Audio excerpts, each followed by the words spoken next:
উত্তরের সেরা পুজোর মধ্যে অন্যতম কিন্তু আমাদের দিনহাটার পুজো। আমাদের কাছে পুজো মানেই দিনহাটা। এখানে রয়েছে যেমন অনেক বিগ বাজেটের পুজো, তেমনি রয়েছে পাড়ার অলিতে গলিতে ছোট্ট করে মায়ের পুজো। মানে রাস্তায় বেরোলে চারপাশেই যেন চোখ ধাঁধানো আলোকসজ্জা। আজকে নিয়ে এসেছি আমাদের শহরের প্রাণ শহীদ তন্নারের দুর্গাপুজো, আর সাথে রয়েছে দারুণ সুন্দর থানাপাড়ার পুজো। আশা করি দুটো মণ্ডপই আপনাদের খুব পছন্দ হবে। এবারের আমাদের শহীদ তন্নারের থিম হলো সোনালি আসে মুক্তবেণী, গর্বে পুতুল বন্দরানী। সোনালি আঁশ অর্থাৎ পাতের দড়ি ও পোড়ামাটির তৈরি চোখ ধাঁধানো মণ্ডপসজ্জা দেখতে হলে আসতেই হবে শহীদ তন্নারে। পুরো মণ্ডপের প্রতিটি দেওয়ালে করা হয়েছে পাতের সূক্ষ্ম কাজ। সোনালি আঁশ দিয়ে যে এত সুন্দর মণ্ডপ তৈরি করা যায়, এই শহীদ তন্নারে না আসলে সেটা বোঝাই যেত না। যেমন শুদ্ধ হাতের কাজ, তেমনি ঝা চচ্চতে আলোকসজ্জা, দেখলে চোখ পুরো জুড়িয়ে যায়। আর মায়ের মূর্তি নিয়ে তো বলাই বাহুল্য। মা তার 4 সন্তানকে নিয়ে ঠাঁই দাঁড়িয়ে আছে একদম মাঝখানে, যা মন্দিরের শোভাতে যেন আরও 100 গুণ বাড়িয়ে তুলেছে। দারুণ সুন্দর। এবারে চলে এসেছি থানাপাড়ার পুজো মণ্ডপে। এটা হলো আমাদের থানাপাড়ার মায়ের মন্দির। নতুন নতুন সব আলো পড়াতে ওপরের গাছের সাথে মন্দির এত সুন্দর লাগছিল যে আপনাদের সাথে শেয়ার না করে পারলাম না। আর এই হলো থানাপাড়ার থিমের পুজো। এবারের থিম হলো রাজমহল।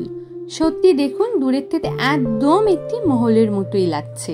কি দারুণ বানিয়েছে। রাজস্থানী শৈলীর রাজমহল দেখতে হলে আসতেই হবে থানাপাড়াতে। বাইরে আর একদম দেরি না করে ঢুকে পড়লাম ভেতরে। এখনই এই সব পুজোগুলো ভালো করে দেখে নিতে হবে। ষষ্ঠীর পর থেকে তো পড়ে যাবে ভীষণ লাইন। রাজবাড়িতে যেমন দালানতোতা থাকে, ঠিক সেইভাবেই তৈরি এই মণ্ডপ। আর সামনের রাজকীয় হাতিটিতে দেখতে পাচ্ছেন, দেখেই মনে হচ্ছে ও যেন রাজার জন্যই রাজমহলের সামনে দাঁড়িয়ে আছে। আর তারপর চলে দিলাম একদম ভিতরে, যেখানে রয়েছে মায়ের মূর্তি।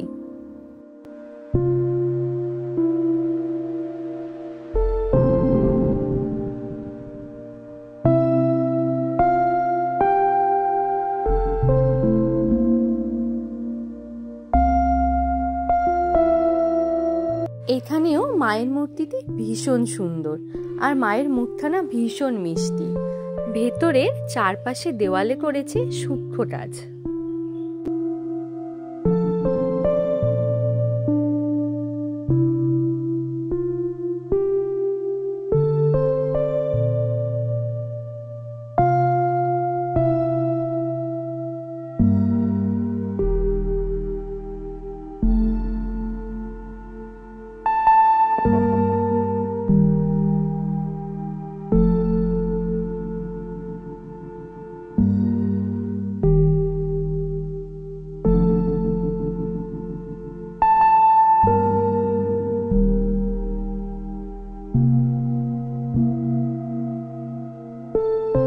আশা করি আজকের মণ্ডপ দুটো ভীষণ পছন্দ হয়েছে আপনাদের।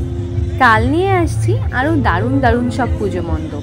রয়েছে 4 ধাম, আদিবাসীদের পুজো, পশুপতিনাথ মন্দির, আর 9 যুদ্ধ, শান্তির বার্তা নিয়ে বুদ্ধ, তাছাড়াও আরও অনেক কিছু। দেখতে হলে চোখ রাখুন মিষ্টি গল্পের উড়ানে।